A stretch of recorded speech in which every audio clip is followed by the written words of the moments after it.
Dicen que la Navidad es la época más segura del año. En ese momento en el que el mundo exterior deja de existir, las luces parpadean en el árbol, el olor a comida inunda la casa, y el ruido de la familia reunida crea una especie de burbuja protectora. Uno piensa que nada malo puede pasar cuando la casa está llena de gente que te quiere. Eso pensaba el usuario de Reddit que nos comparte su historia el día de hoy. Acompáñame a seguir el hilo de esta historia. Era la Nochebuena del año del 2020. Tenía 10 años, y lo que empezó como una noche de juegos y karaoke terminó convirtiéndose en la prueba de supervivencia más aterradora de mi vida. Esta historia es real. Me ocurrió a mí y a mi familia. Les aseguro que, después de escucharla, van a querer revisar 2 veces si cerraron bien la puerta antes de irse a dormir. Para que entiendan el contexto, tienen que imaginar el escenario. Era el 2020, un año extraño para todos, pero esa noche estábamos en la casa de mi abuela. Es una casa grande, antigua, de esas que tienen muchas habitaciones, pasillos largos y un sótano que habíamos convertido en nuestro refugio. Toda la familia estaba en el sótano. Estábamos cantando el karaoke, riendo, totalmente ajenos a lo que pasaba a los pisos de arriba. La música estaba alta y la sensación de seguridad era absoluta. En medio de esa alegría, mi mamá se nos acercó a mis primos y a mí, con una misión que se nos pareció divertida. Nos dijo: Vayan a la cocina por los ingredientes que faltan. Vamos a iniciar la competencia de cocina. era una tradición nuestra. Mis primos y yo no lo dudamos. Salimos del sótano corriendo, empujándonos, riendo, subiendo las escaleras hacia el primer piso. Pero en cuanto cruzamos la puerta que separa el sótano del resto de la casa, algo cambió. Fue como cruzar una barrera invisible. El ruido de la fiesta se apagó de golpe, al cerrar la puerta detrás de nosotros. Y la casa se sentía distinta. Estaba en silencio, pero no un silencio pacífico, sino un silencio pesado, denso. Caminamos hacia la cocina. Recuerdo que las luces estaban apagadas, solo entraba un poco de luz de las decoraciones navideñas de la sala. Al entrar, notamos 2 cosas que no cuadraban. Primero, los ingredientes que mi mamá nos había pedido no estaban en el lugar donde deberían estar.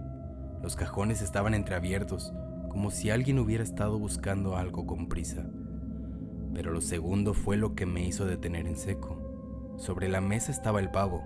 Estaba listo para la cena, dorado y perfecto, o al menos eso parecía, ya que, al acercarnos, vimos que tenía una mordida, pero no era una mordida normal. No era como si alguien hubiera cortado un trozo con un cuchillo o hubiera pellizcado la carne. Era un desgarro. Un pedazo enorme había sido arrancado brutalmente, como si un animal salvaje y hambriento hubiera estado ahí segundos antes que nosotros. Un frío extraño me recorrió la espalda. Le gritamos a mi mamá desde las escaleras. Ella subió enseguida, un poco molesta por la interrupción, pero cuando entró a la cocina y vio el pavo destrozado, su expresión cambió radicalmente. Ya no era la mamá que organizaba juegos, se puso alerta. Y fue en ese preciso instante, mientras mirábamos al pavo, cuando todos lo vimos por el rabillo del ojo. Una sombra, una silueta oscura y alargada que se deslizó rápidamente desde el marco de la puerta hacia el pasillo oscuro que llevaba a las habitaciones. No era un perro, no era un gato, era una persona. El instinto de mi madre se activó al instante. Con voz firme pero muy baja nos ordenó: Bájense al sótano, ahora. 2 de mis primos obedecieron sin chistar. El miedo en sus ojos era evidente, pero yo cometí el error que cometen los niños en las películas de terror. La curiosidad me ganó. Me quedé con mi prima, escondidos detrás del marco de la puerta, espiando. Vimos a mi mamá ir hacia un armario y sacar un gran machete que tenía mi abuela guardado para el jardín. Ella asumió que el intruso había salido de la casa, así que abrió la puerta trasera y salió al patio oscuro a investigar, machete en mano. Nos quedamos solos, mi prima y yo, en la penumbra del primer piso. Fue entonces cuando me di cuenta de nuestro error. Mi mamá estaba afuera buscando al intruso, pero la sombra no había salido. El intruso seguía adentro, con nosotros. En menos de un segundo, sentí una presencia detrás de mí. No sé cómo explicarlo. Es esa sensación primitiva de que algo te observa. Escuchamos pisadas. No eran pisadas rápidas, eran lentas, pesadas, y venían del pasillo, acercándose a donde estábamos. El pánico se apoderó de nosotros. Nos miramos a los ojos y, sin decir una palabra, supimos que teníamos que correr. Pero no podíamos bajar al sótano, porque el sujeto nos vería. Teníamos que subir al segundo piso. Corrimos silenciosamente hacia las escaleras, pero el miedo nos hizo torpes. Mi prima, que iba delante de mí, tropezó con uno de los escalones de madera. No fue una caída simple. En esa pared, mi abuela había dejado clavos expuestos porque estaban reacomodando los cuadros familiares. Al caer hacia atrás, mi prima se golpeó contra la pared. Se escuchó un golpe seco, horrible, y un gemido ahogado. Se había clavado uno de esos clavos oxidados directamente en la espalda. La sangre empezó a brotar casi de inmediato, manchando su ropa navideña.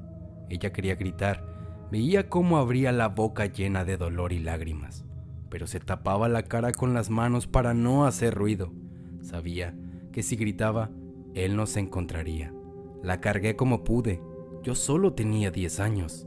Ella pesaba y el miedo me hacía temblar las piernas, pero la adrenalina es algo poderoso. La arrastré hasta el piso de arriba. Teníamos que escondernos. Mi mente trabajaba a 1000 por hora. Vi una habitación vacía y tuve una idea desesperada. Abrí la puerta, la cerré con fuerza y puse el seguro por fuera para que hiciera ruido. Quería que el sujeto pensara que nos habíamos escondido ahí, pero en realidad arrastré a mi prima al cuarto de lavado, que estaba justo al lado, y nos encerramos ahí, en la oscuridad, entre el olor a detergente y ropa sucia. Mi prima no dejaba de llorar en silencio. La herida en su espalda se veía mal. Encontré un bote de pomada en una repisa y se la unté. No sé si serviría de algo, pero necesitaba hacer algo para calmarla. Y entonces lo escuchamos. Pasos en el pasillo, lentos, crujientes. Se detuvieron justo frente a las puertas. Mi corazón latía tan fuerte que sentía que retumbaba en mis oídos. De repente, escuchamos golpes violentos. ¡Pum! ¡Pum! Estaba pateando la puerta de la habitación vacía, la que yo había cerrado con seguro. Mi trampa había funcionado. Él creía que estábamos ahí y estaba intentando entrar a la fuerza. Pero eso significaba algo peor. Sabía que estábamos en ese piso. Sabía que éramos niños y estaba cazándonos. Estábamos atrapados en la lavandería. No teníamos salida hacia el piso. La única opción era la ventana que daba hacia el patio trasero. Me asomé con cuidado. La caída era alta. Estábamos en un segundo piso. Si saltábamos mal, nos romperíamos las piernas. Pero los golpes en la puerta de al lado eran cada vez más fuertes. La madera empezaba a crujir. No teníamos tiempo.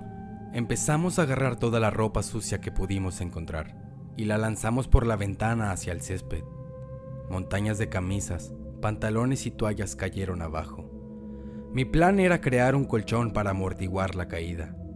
Desde abajo, en el patio oscuro, mi mamá vio caer la ropa. Ella seguía afuera con el machete. Al ver la ropa caer, entendió todo al instante. No gritó, no preguntó. Corrió hacia abajo de la ventana y empezó a acomodar la ropa frenéticamente para hacer un montón más alto y seguro. Todo estaba listo. Teníamos que saltar. Mi prima estaba aterrada, herida y temblando.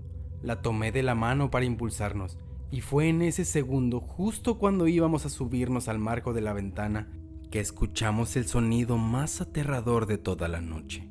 El pomo de la puerta de la lavandería giró. El intruso se había dado cuenta de que la otra habitación estaba vacía. Había escuchado nuestros movimientos. La puerta se abrió lentamente, con un rechinar agudo que pareció durar una eternidad. Nos giramos, y ahí estaba, parado en el umbral, recortado contra la luz del pasillo. Un hombre alto, sucio, con la mirada perdida y una respiración agitada. Nos miró fijamente. No lo pensamos ni un segundo. El instinto de supervivencia tomó el control. Mi prima y yo nos lanzamos al vacío. El aire frío golpeó mi cara durante ese segundo de caída libre, antes de aterrizar sobre la pila de ropa sucia. El impacto fue duro, nos sacó el aire, pero estábamos vivos. Mi mamá nos levantó del suelo inmediatamente, revisando que estuviéramos completos, y nos empujó hacia la entrada del sótano exterior. Corrimos, entramos y nos atrincheramos con el resto de la familia. Alguien ya había llamado a la policía. Nos dijeron que la estación estaba cerca, que no tardarían, y así fue. No pasaron ni 5 minutos cuando las luces azules y rojas de las sirenas iluminaron las paredes de la sala a través de las ventanas. Escuchamos gritos de órdenes.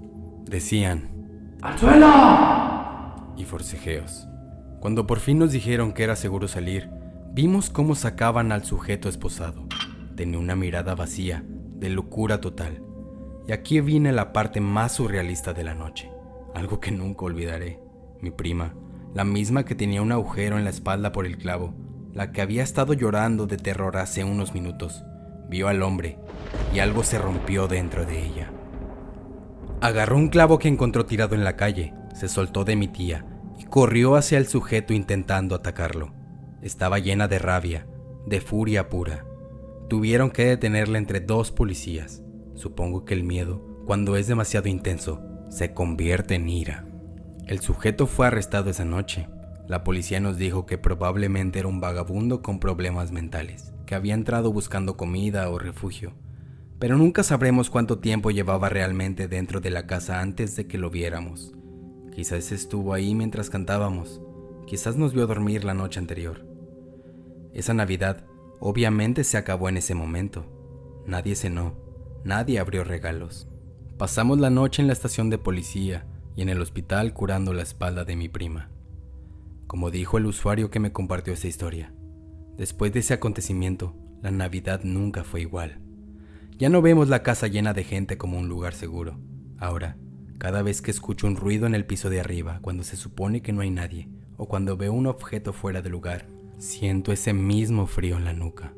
Así que, un consejo para esta Nochebuena: si bajan a la cocina por un vaso de agua y ven que alguien ha mordido la comida, no investiguen, no sean valientes, corran, enciérrense y llamen a la policía, porque a veces los monstruos no están debajo de la cama, a veces están en el pasillo esperando a que salgas. Y ahora te pregunto a ti, ¿alguna vez has visto algo que no puedas explicar en una reunión familiar? ¿Tienes una historia de terror que nadie te cree? Déjamela abajo en los comentarios. Te aseguro, la voy a leer. Y quién sabe, quizás tu pesadilla sea la protagonista del siguiente video. Antes de que te vayas, si es que te atreves a apagar la luz esta noche, asegúrate de suscribirte al canal y activar la campanita. Créeme que no querrás perderte lo que tengo preparado para la próxima. Lo que viene es aún peor.